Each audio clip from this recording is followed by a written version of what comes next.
The right is full of cowards, but the left is just full of sick people. People will go at great lengths to politicize and weaponize a tragedy. I want to address the leftists out there that think this is a gun problem. We've had guns here since the dawn of time, but only in the last 20 years have we had mass shootings. Every single year, it gets more difficult to get a rifle, but every single year we see more mass shootings. So please explain to me how this is a gun problem and not a mental health problem. And you sick bastards, the one that say, how many children need to die before you give up your Second Amendment?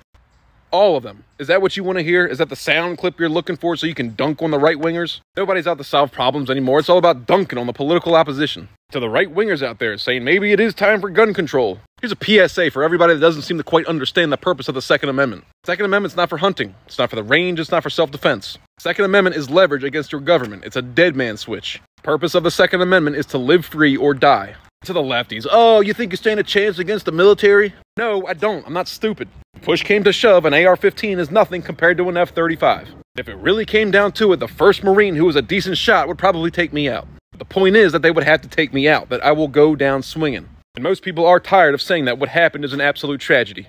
When you hear the details of what actually happened in Texas, it's pretty tough to imagine.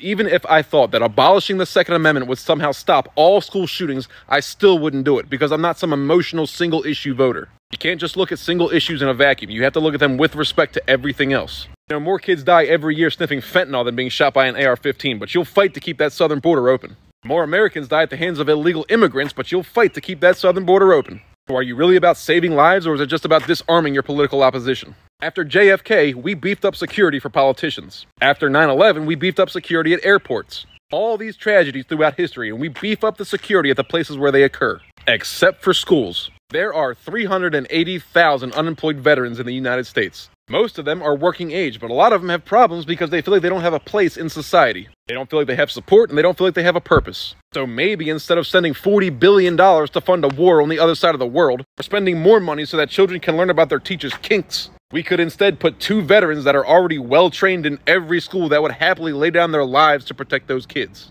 To me, and for the people, and for the veterans, and for the children, that sounds like a win-win. And to all the fucking British people out there, we don't give a damn what you guys got going on in England. Not one single damn. You gave up your guns and the government hasn't turned on you? Wow, that's because you're a domino and we are the first domino. American right-wingers are the only thing keeping the entire world in check. Maybe you can discuss that over your next tea and biscuits. I forgot to mention all the people saying this is a Republican problem because they're all in the back pockets of the gun lobby. First of all, the gun lobby's broke.